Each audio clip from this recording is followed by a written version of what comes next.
Good morning, beautiful Vancouver sunny morning, and welcome to our web show, It's All in Your Head. We are here with Dr. Paul Swingle, and the topic we'll be covering today is fibromyalgia and chronic fatigue. This was one of our most popular topics last year, and I thought maybe we'll get less of the interest at this time, just because everyone out there seems way more happier and energized now that those gray and rainy times are over, and we are having this fantastic sunny weather. But I was wrong. We again received large number of inquiries about chronic fatigue and fibromyalgia, and I'm sure that we are all anxious to learn more about these conditions. So before I pass it on to Dr. Swingle, I'd like to tell you a little bit about his experience. Dr. Swingle was titular full professor of psychology at University of Ottawa prior to moving to Vancouver. A fellow of the Canadian Psychological Association, Dr. Swingle was lecturer in psychiatry at Harvard Medical School, attending psychologist at McLean's Hospital in Boston, where he also was coordinator of the Clinical Psychophysiology Service, psychologist in British Columbia, certified in biofeedback and neurotherapy. His latest book, Biofeedback for the Brain, was published by Rutgers University Press. The book is available at www.soundhealthproducts.com. Again, that is soundhealthproducts.com. As always, we welcome your questions, and we will have 2 breaks to answer them. You can submit your questions through the chat feature on the control panel on the right. Click on the chat tab, which opens the chat box, type your question, and click send. You can send your questions at any time during this webcast. And if you catch yourself doing the same thing like one of our past listeners who sent me a question asking, how do I submit a question? Just know that you are on the right track. Fantastic. We are ready to get started, so let me welcome Dr. Paul Swingle. Good morning. Good morning. Okay, so today's topic is traumatic brain injury, fibromyalgia, and chronic fatigue. One of my favorite topics.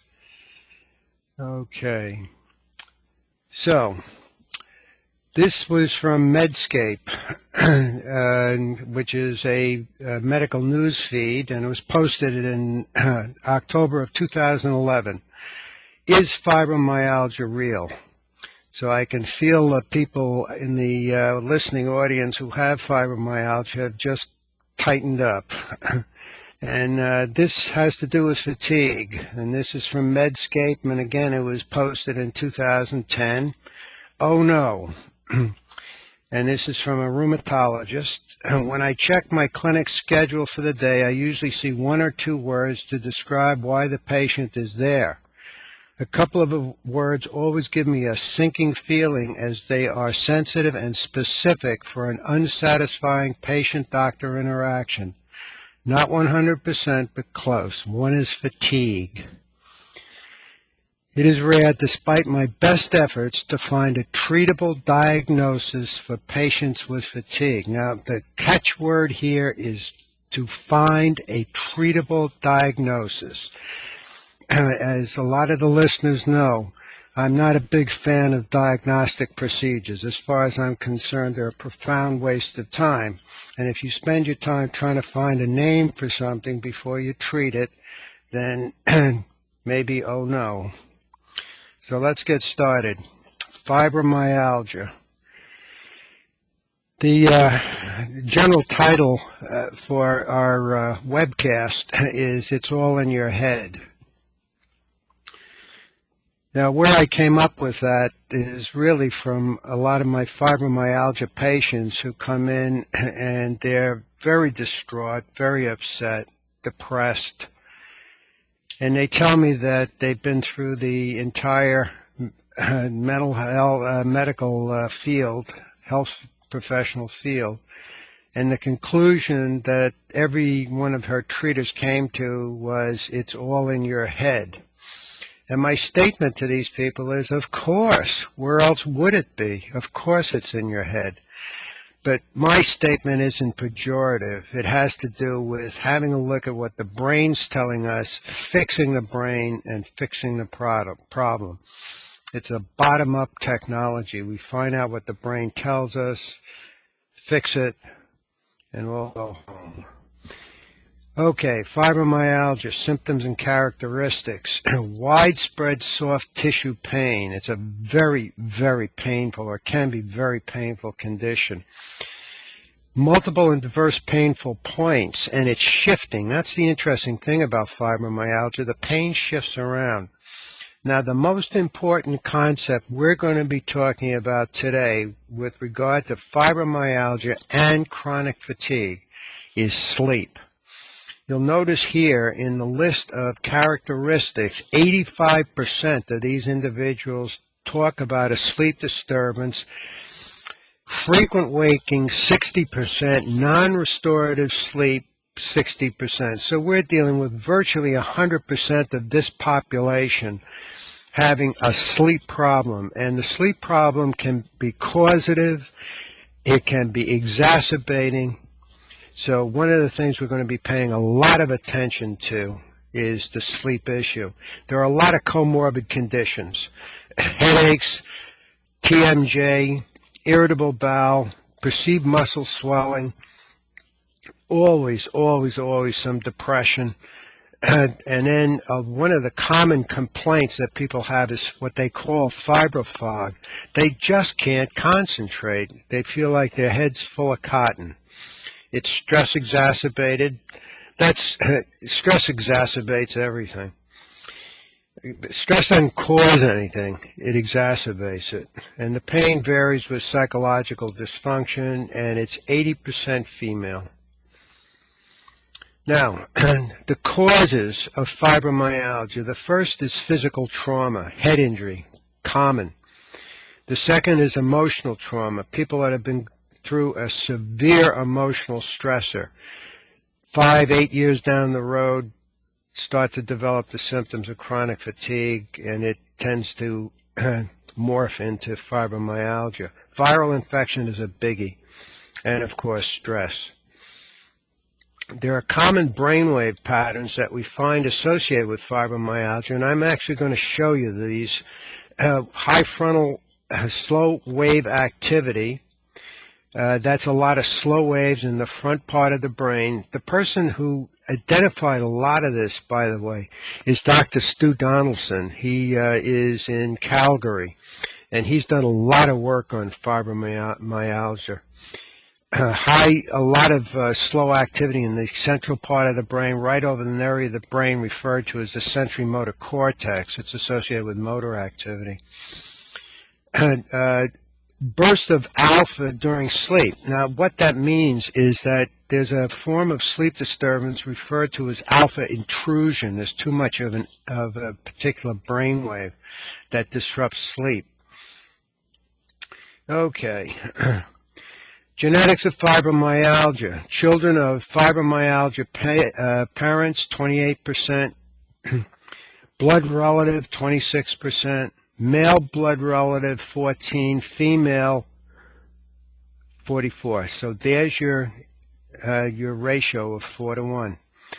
Female to male associated with fibromyalgia. This comes from the journal Headache Reports. Now, we start with the silliness. These are the trigger points, and what they do is they palpate these with a significant amount of pressure, and if they are very sore, they count as a trigger point. Okay, so we have 2 up on the neck on the front, 2 at just under the collarbone, over on the dorsal side of the arm, and the medial area on the leg, and on the back, again, a lot around the head and the neck, as you can see, top of the glutes. Now, history of widespread pain for at least 3 months. Should you not come to have some treatment if you are 2 months and 28 days? Pain on both sides of the body. What if you only have pain on one? Pain is also above and below the waist. What if you only have pain up in the neck and shoulders and arms? Pain is present in the axial skeleton. That is, it's the neck, back, low back pain. Now, this I really like, and we see this in depression and all kinds of disorders. Pain in at least 11 of 18 tender points. Well, what if you have 10? Now, you'll notice that lamentation of the physician who didn't like the word fatigue. One of the things he said in that was he had to find a diagnosis in order to treat. So, I mean, I'm overdrawing this, of course, because I'm having fun with it. If that poor fellow only found 10 of 18, he would not have a diagnosis of fibromyalgia, and therefore he would not have a treatable diagnosis. Okay? I think you can see the silliness of all of this. Not that it's not important to identify trigger points. I'm not saying that. So you want to get some idea where the pain is, how it's moving around, how sensitive some areas of the body are relative to the others. One of the adjunctive treatments we use for this condition is referred to as IMS, intermuscle stimulation. That's where they use needles into the belly of the muscles to try to elongate them, and they do a very, very careful assessment of pain structures before they proceed to treat. So palpitating muscles is important in this. Patients with fibromyalgia are much more likely to have restless leg syndrome, so it's suggesting a motor disorder, of course, and it's also suggesting that restless leg may be the precursor to fibromyalgia. Remember, sleep is the big issue. One of the problems with restless leg syndrome is it gives rise to sleep problems. So they might start with restless leg, they can't sleep, the sleep is really problematic, and it morphs into fibromyalgia. Fibromyalgia is an extraordinarily serious condition, and this just points out that the suicide risk associated with fibromyalgia is significantly greater than the general population, but also is death from other causes, like liver and biliary tract problems and cerebrovascular diseases, okay? So it's a systemic disorder, and it also gives rise to huge problems associated with feelings of helplessness, hopelessness, depression, leading to suicide. We run into what is called pediatric fibromyalgia syndrome, and again, the symptoms are very similar to what we see in adult, but again, what I want to point out is look at this, sleep disturbance 96%, okay? So this is telling us a lot, okay? Where do you go to fix this? Well, you go to sleep, obviously. And you're picking up general fatigue as part of the fibromyalgia complex of symptoms, and of course depression. Now, this is an actual fibromyalgia client, okay? And what I want to show you here is what we consider one of the standard patterns that we see. Now, the EEG, the brain waves, are converted to numbers. And I'm just going to be pointing out here some of the numbers so that you get an idea of how we can very precisely identify what this problem is. First of all, in the back of the brain, what we have here is a severe deficiency of slow frequency amplitude. These numbers, just to give you an idea, should be sitting up around 2. This is 0.65, so it's 1/3 of what it should be. There's the marker for sleep quality problem: poor stress tolerance, predisposition to anxiety, often self-medicating behavior. So that's part of the equation. The second thing that we always find is elevated slow frequency up over the right side of the brain. Now, this is what Dr. Donaldson discovered. And this is also found in viral infections like Lyme's disorder. Why it's on the right more than the left is an area that we've all been puzzling about for some time. This third thing that we find is depression. And here we have a situation in which if the right side of the brain is significantly more active than the left, that's your signature for depression. So we've got depression, we have severe sleep problem, we have severe stress intolerance, and we have this elevated slow frequency up over an area of the brain that identifies fibromyalgia.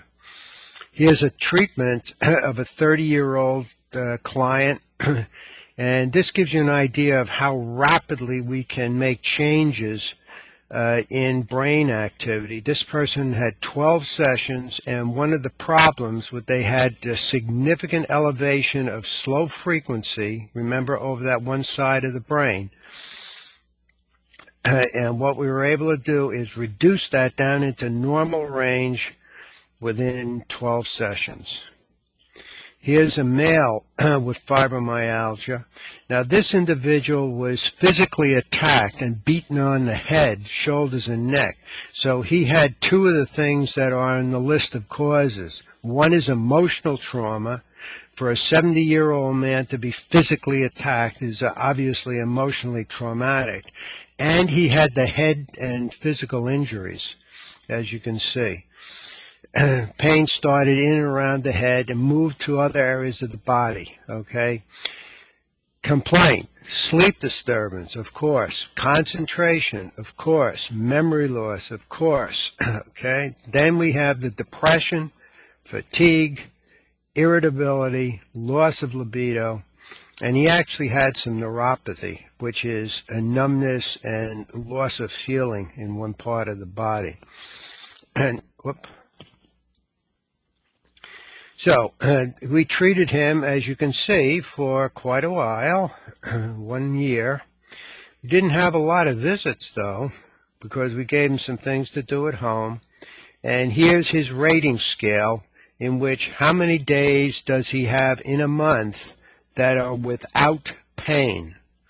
So he starts off in which he has no days in the week without pain. 0 no pain days. By the end of the treatment, 2/3 of the days of the month are pain-free.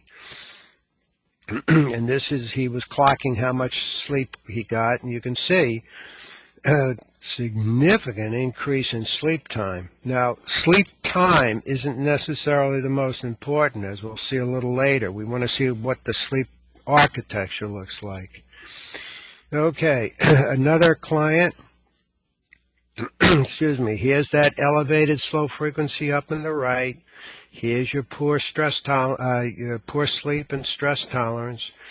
This individual also is showing what we call a trauma marker, and we can see that on brain assessments in which a waveform that's supposed to jump significantly when you close your eyes doesn't jump very much or goes negative. That's usually an indicator that the person has been exposed to a severe emotional stressor, which in fact she admits to. Here's the summary of that, and there's that elevated slow frequency up over on the right. Here's the deficiency in the back of the brain, and here are the trauma markers. Thank you, Dr. Swingle. This is our first break and time to answer your questions. First question, what did you have the client do at home that helped him so? We'll be getting to that a little later on. A lot of that is a function of what kind of conditions you see in the brain. But one of the things that we do is we have graduated exercise. We also have cranial stimulators that we use that help with the deficiency in the back of the brain. And we also have harmonic sounds that we have them use for decreasing excessive slow frequency, and it helps with cognitive processing. That's the omniharmonic.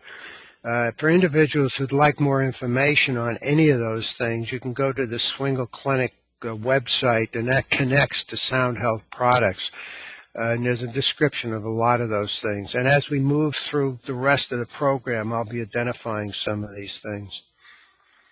What actually causes fibromyalgia? You mentioned viruses and emotional factors, but many people have that but don't get fibromyalgia.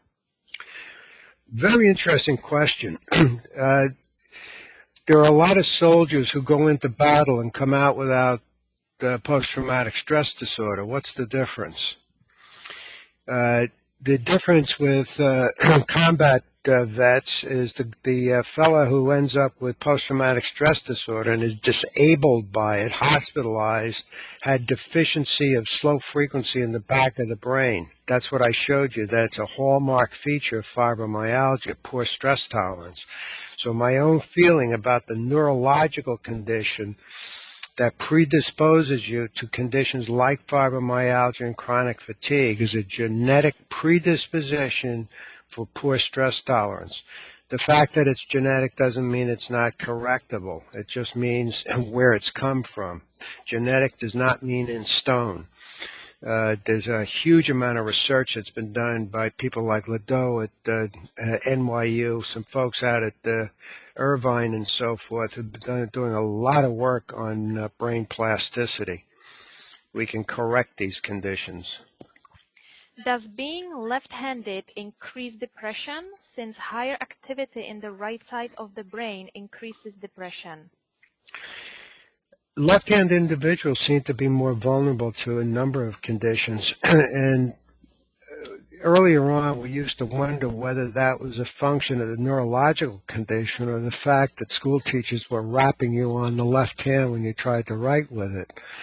So I think there is an issue associated with cultural incompatibility associated with left-handedness, but I think that's all coming to an end. But I do think there is an issue associated with the increasing the activity of the area of the brain that's associated with predisposition to depression when you are left-handed. I think that may be the case. That is part of a research project, by the way, that's undergoing now presently at the Swingle Clinic. So tune in a year or so and we may have a definitive answer for you. Do inflammation markers help diagnosis fibromyalgia? I'm sorry, do what? Do inflammation markers help Yes. diagnosis? There are a lot of physicians who use these as markers for fibromyalgia, yes. What EEG ratio are you using to indicate sleep problems?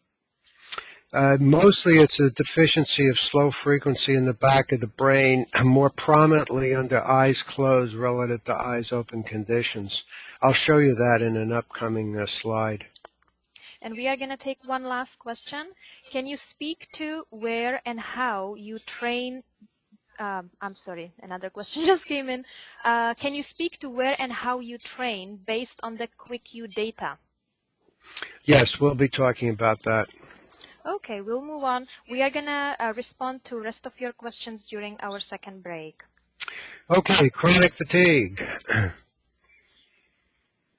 Now, remember the quote that I had from from Medscape earlier, that the one thing that this physician did not like to see in his client listing was a person coming in with fatigue. Okay, so chronic fatigue is fatigue of unknown cause. And again, here we go through the hocus pocus of the diagnostics. Fatigue for over 6 months.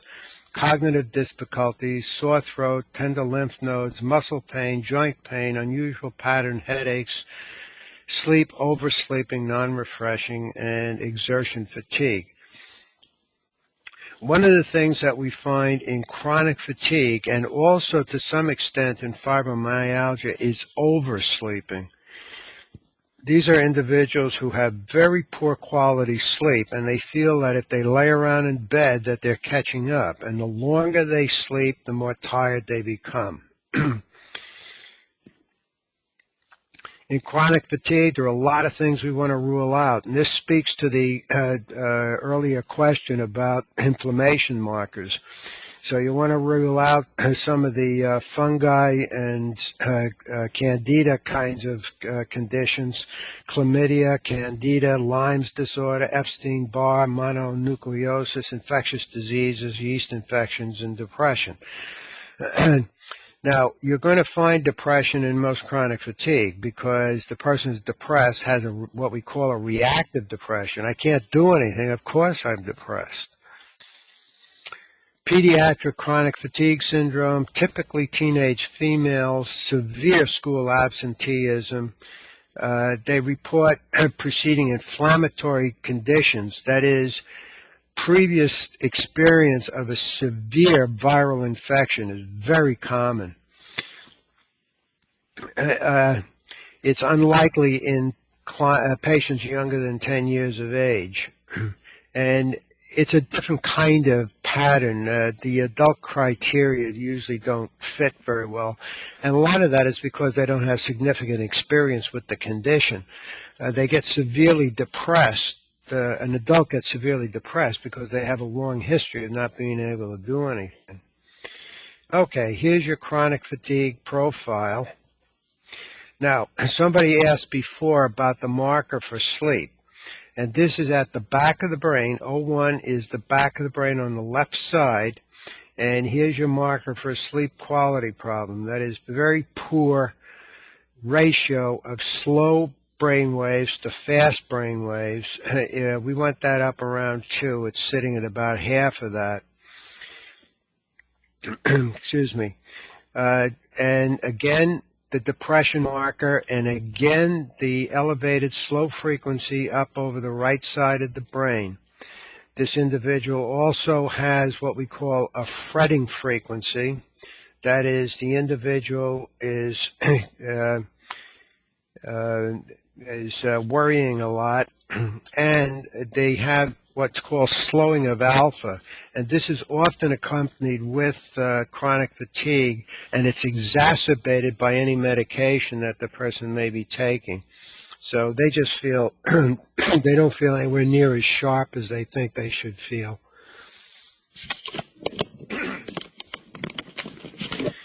Okay, chronic fatigue and fibromyalgia often go together, as you would imagine. And here, again, is the famous grouping. You know, we have marked elevation of slow frequency up over the right side of the brain and hyperactivity of the right side of the brain relative to the left in beta amplitude, indicating depression. Okay. A male with chronic fatigue, here's your hallmark feature of poor sleep, and that's where the slow-fast ratio in the back of the brain is very low, and usually a lot lower under eyes closed relative to eyes open conditions. Here again is the depression, and here again is the elevated slow frequency over in the right relative to the left. Post-viral, person's had it for 20 years. This is not an uncommon profile. We see it over and over and over again. Now, this one is slightly different. And here's where I think it calls attention to the fact of look at what the brain is telling you, not the diagnosis.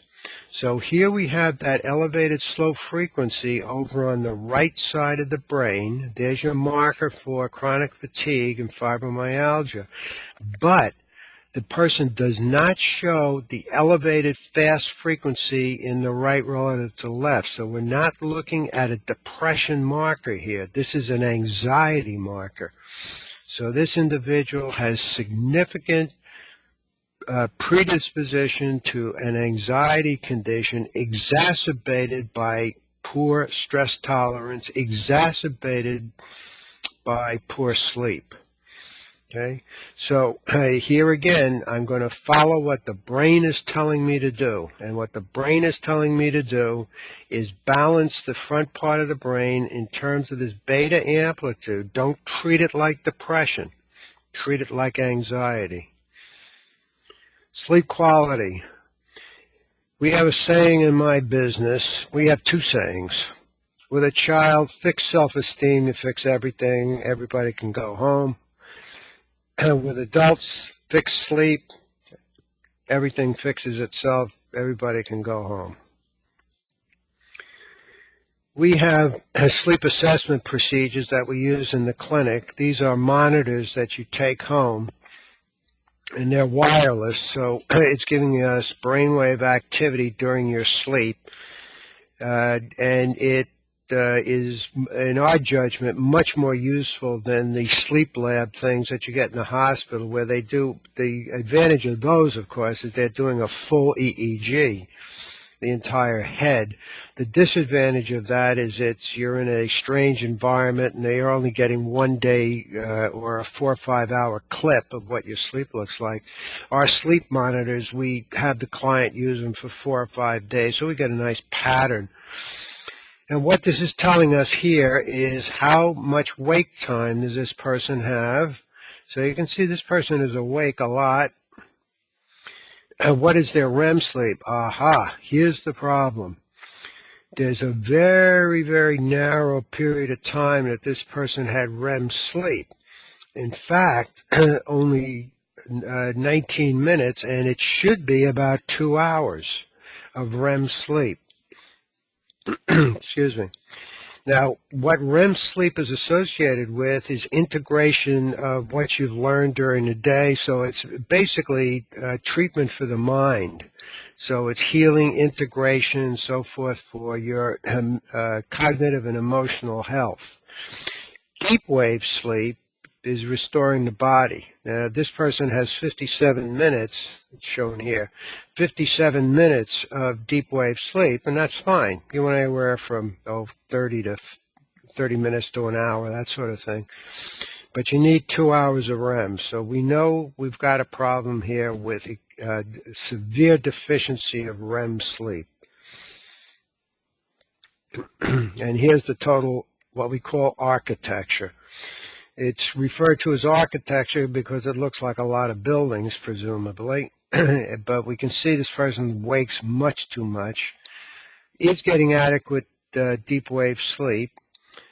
Very, very deficient in REM. Thank you, Dr. Swingle. We are going to take our second and last break now. If you would like to receive our future announcements, you can add your name to our mailing list on the homepage of our website at www.swingleclinic.com. Okay, next question. Is the muscle twitching at various places and at different times associated with fibromyalgia? No, that's usually not a marker for that. It does happen, but it's not definitive. Is there a link between chronic fatigue and eating disorders? It's interesting. We find out a lot. Now, the question is the person chronically fatigued because they're chronically undernourished? I mean, that would make sense. So are we treating chronic fatigue, or are we treating an eating disorder, or are we treating a root cause of all of it? So when we're treating a condition of multiple comorbids, again, bottom line, look at what the brain is telling us. And then once we sort that out, typically in an eating disordered child or teenager, we're finding significant emotional trauma, which is also a hallmark feature of many fibromyalgia conditions as well. So if that's the case, we have to do some neurotherapy to take care of the brainwave conditions, and we have to do some form of what we prefer, nonverbal therapies to deal with the emotional trauma. And we have a lot of them. We do hypnosis and EMDR and OEI and somato-emotional release and so forth. We have a lot of individuals who are very specifically trained in specific technologies for helping people to rapidly, and I underline rapidly, process any trauma that may be causing some difficulty. My inflammatory RA marker is 640 plus. The norm is 0 to 20. What can I do to reduce this marker? I have dry eyes, dry skin, and dry mouth and nose. It has increased from 100 to 640 plus in 10 years. I want to add that the first joints of my fingers next to fingernails are enlarged and one finger is crooked. My eyes tend to glaze over by evening and I get tired. Any suggestions? Yes, absolutely. You have to find yourself a first-class and Nobel laureate level physician. And we have a rule of thumb in my business that 15% of the people that you're going to contact are competent. Of that 15%, you're going to get along with 15%. So about 3% of the people you're looking around at are going to be the ones that you want to go to. Now, that's overdrawn, I know, but somebody who is experiencing the kind of condition you're experiencing needs to fish around until you find a healthcare provider that's open to other treatments as well as the one he or she is marketing. Now, when you have these huge inflammatory issues, you need somebody who's really capable of having an assessment of some of those things and some of the recent research that's being done on it. Now, I mean, if it's something like a stem cell issue, recent data that's been published on the use of metformin, which is a treatment associated with diabetes, for example, is found to be very effective for recruitment of neurological stem cell stuff for early Alzheimer's. Now, it's really at the early research stage, but that's the kind of person that you need. I'm not suggesting metformin for you, by the way. I'm simply pointing out that people who really follow the literature on some of these things and know about diagnostics in its true sense, not its silly sense, is the kind of person you need to find.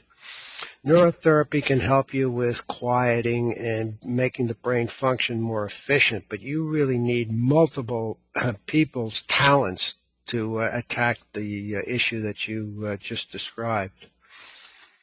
You said it is important to rule out Lyme's disease. I know someone who may have Lyme's disease, but it has not been diagnosed because so much time has gone by. He has been sick for 8 years. At this point, what do you recommend for someone who may have a number of different problems causing fatigue? Well, I would want the person to go to a good physician, naturopath who knows what they're doing with assessment of Lyme's.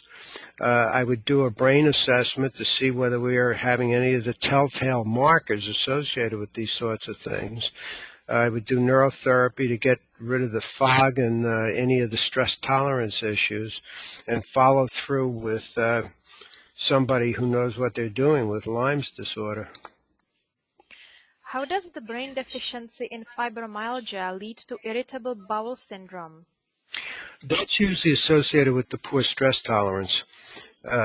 Poor stress tolerance is often associated with IBS simply because of the stress factor. That is, the body's not responding properly to stress. What kind of sleep monitors do you use? How do I get one? If you contact Rita at the Swingle Clinic, she can give you some of the information associated with some of the monitors that we use. We get them from the United States, and I think now there's a Canadian supplier for a facsimile of what we have. With these conditions, especially with brain injury, what assessment does this patient need? Regular assessment or full brain map? If the person has a recent history of a traumatic brain injury, we go to a full map. But for general fibromyalgia, chronic fatigue kind of conditions, the clinical cue that we use, which is a very rapid procedure, is more than adequate. Thank you, Dr. Swingle. We are going to have to move on. Treatment. Okay, the fundamental treatment that we use for these severe conditions is referred to as braindriving. Now, braindriving is something that I developed when I was at Harvard Medical School in McLean Hospital. And what it is classical conditioning of the brain. Now, what I mean by classical conditioning, all of you folks probably remember Pavlov and his bells and dogs who salivate all over him. What he did, as you may recall, is he put meat powder on the dog's tongue and rang a bell. And of course, the meat powder gave rise to salivation. And after he did this a few times, he just rang the bell without putting any meat powder on, and the dog salivated. So the bell, as to use the terminology, gained control over the conditioned response. Okay? So the bell was able to elicit salivation after pairing with what's called an unconditioned stimulus, which is the meat powder. So we do the same thing with the brain. Now here's a client. We have an electrode up here measuring brain activity up over the sensory motor cortex. The client is wearing headsets so we can present sounds, and I've developed all kinds of harmonics that influence the brain in a particular way. So as to use the jargon of conditioning, they're unconditioned stimuli for affecting the brain in a particular way. We have goggles on here with lights in them, so we can present lights at with various colors and various frequencies and various intensities to stimulate brain activity. Just to give you an example, flashing light will suppress alpha. It's an unconditioned stimulus to suppress the alpha response in the brain. We also stimulate acupuncture points. I was trained in acupuncture in Shanghai, and there are a couple of places that those extremely talented traditional Chinese medicine physicians taught me. This is Pericardium 6, which is an area in terms of acupuncture and TCM is associated with quieting. So we can stimulate that, again, based on brain activity. And this is what it looks like with some standalone units. And although the system we use now is an MP3, which would be so small you wouldn't be able to see it, we use one of these old-time suckers so that you could see that we're presenting sound here. So sound goes in, light flashes go in, electrical stimulation goes in, so we can stimulate acupuncture points. There's Pericardium 6 again. We can present sound, and we can present lights. There's your pericardium. This is Heart 7, another acupuncture point that we use. And according to Chinese medicine, this is why you would want to stimulate that point. This is just for interest's sake. The reason we stimulate it is we brain map it and see what it actually does to the brain. And here's a treatment, one session treatment, in which we are trying to increase the slow frequency in the back of the brain. Now remember, that was associated with poor stress tolerance, and you see it in anxiety conditions, you see it in fibromyalgia, you see it in chronic fatigue, and most critically, you see it in sleep problems. So here we start, and the ratio is 1.38. Remember, we want it up around 2 roughly. And after one treatment session, it's sitting up in normal range. And you can see what we did was we decreased the strength of beta, fast frequency, and we increased the strength of the slow frequency. So the unconditioned stimuli that we were using, we were flashing lights at 7.8 cycles a second. We were using heart 6, the acupuncture point for stimulation, and we were using a harmonic that's called Mozart. Now, these are all conditioned on the brain. When the brain was doing what we wanted it to do, we stimulated at 7 and 8 cycles a second to try to hold it there. When it wasn't doing what we wanted to do, we turned on the electrical stimulation of the acupuncture point heart 6. Okay? So this is the classical conditioning model that we're using, and it's extremely effective to get the preliminary changes that we need, and then we do neurotherapy to sustain it. Here's another client. Went from very low, an increase of about 30% in the back of the brain in, again, one session. Here's pericardium 6. This is the stimulation point you saw in the slides of the two women who were hooked up. And this is what it actually does if you stimulate this, and this is the early research that we did on this to see what it would do.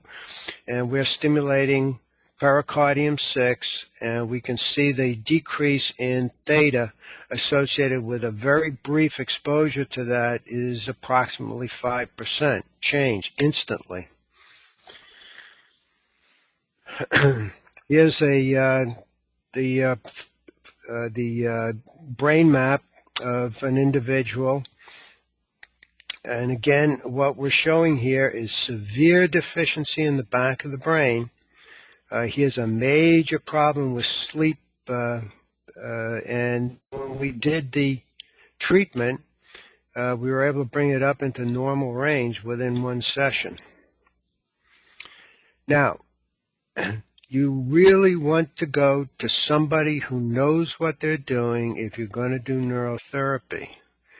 The catchphrase here is who is working on your brain. Emphasis on who. Is the person licensed, certified to practice a jurisdictionally recognized profession? In other words, if they couldn't do neurotherapy, do they have some other method for treating your condition? You don't want to go to weekend wonders, bored perfume salesmen who take a 2-day course on how to do neurotherapy and then set up in a massage parlor. Again, they're working on your brain. Make sure they're licensed to practice a healthcare procedure, a healthcare profession. Okay. Now, the reason I'm talking about this here is if we stimulate pericardium 6, which we know quiets, one of the things it does is up over the sensory motor cortex, it increases slow frequency, and it creates a situation in which what we call the theta sensory motor rhythm goes from 4.1 to 5.9. And if this person is prone to seizure, what you've done is you've increased the likelihood of an epileptic episode. Okay? So it's important that the person messing with your brain knows what they're doing. Adjunctive therapies. The effective ones, cognitive behavior therapy, is really effective for some of these conditions. It changes the way the person is looking at their disability, their symptoms. The other is graduated exercise therapy, and we have a pedometer that we give to folks that just measures the amount of the number of steps they take a day. A normal active person is 10,000 steps a day. Underactive person's under 5,000. It's a perfect biofeedback device. They're very inexpensive. You can prescribe them for folks to use. Not effective, ACT. You know, this is the notion of trying to get people to accommodate themselves, learn how to cope with their condition. I am decidedly not supportive of any kind of therapies that are based on coping. Oh, here's the pedometer. And you just hook it on your belt, turn it on. At the end of the day, take a reading. So you have a very nice biofeedback device and a ability to set goals for yourself and so forth. Cranial electrical stimulators are very, very efficient devices. Here again is one of the reasons you want to go to a person that's licensed to practice a healthcare profession. These are FDA-regulated devices, and they are FDA approved for depression, sleep, and anxiety. All of the things that are really super problematic in fibromyalgia and chronic fatigue. They're very easy to use. You turn them on, put these on your earlobes, turn it up to where you can just feel it, and sit down and relax. They're extremely safe, and they have a lot of research behind them. Now, traumatic brain injury is a major contributor to the issues of fibromyalgia and chronic fatigue. There are a lot of things associated with traumatic brain injury. And we get an awful lot of people coming in here complaining of learning disorders, attention deficit disorders, fibromyalgia, fatigue, etc., etc., etc. And really what it is traumatic brain injury. And here are some of the characteristic symptoms: headache, chronic pain, the vertigos, fibrofog, remember, difficulty concentrating, paying attention, difficulty planning, effort fatigue, there's your chronic fatigue, facsimile, anxiety, depression, here's your sleep disturbance. So very often mild traumatic brain injury creates sleep disturbance, morphs into either chronic fatigue or fibromyalgia.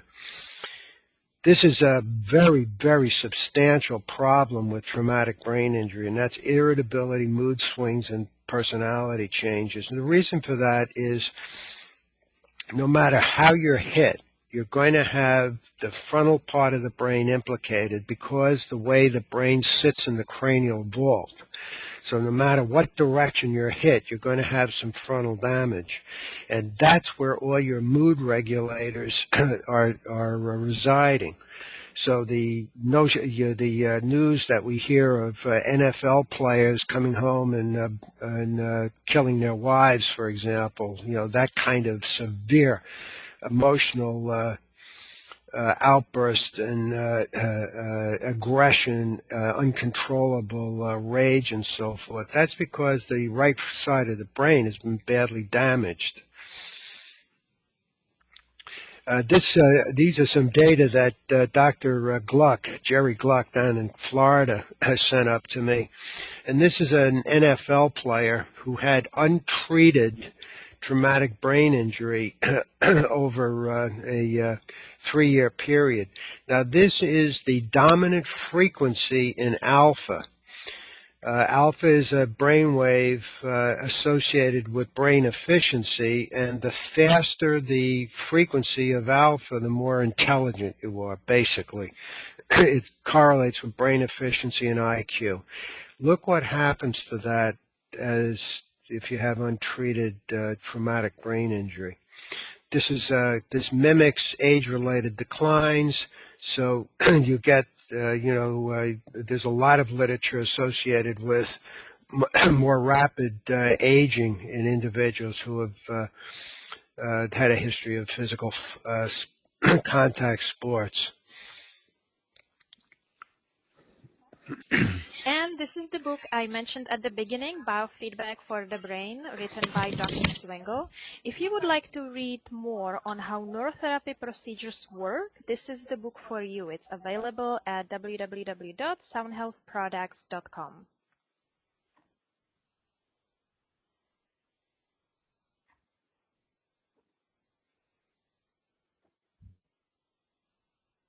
And this is another book written by Dr. Swingle, Basic Neurotherapy, the Clinician's Guide. And this is a guide for clinicians who want to introduce basic neurotherapy treatments into their practices. It is also available at soundhealthproducts.com.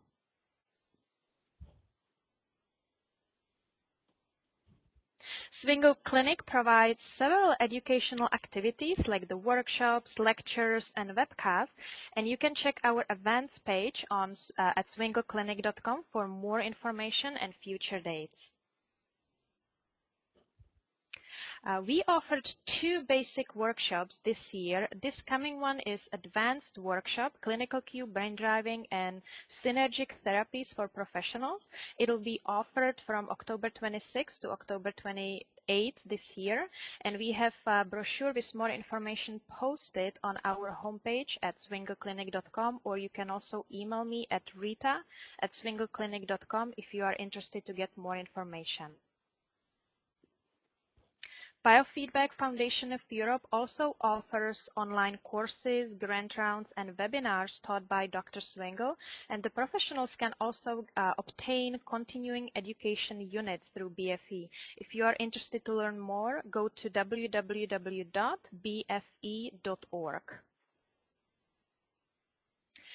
And this is it for today's show. It's all in your head. Thank you everyone for being with us today. We hope you enjoyed it. Next time we'll be on August the 4th at 2012, and we'll have Mari Swingle talking about educational difficulties. We are looking forward to being with you next time, and have a good weekend, everyone. Bye-bye.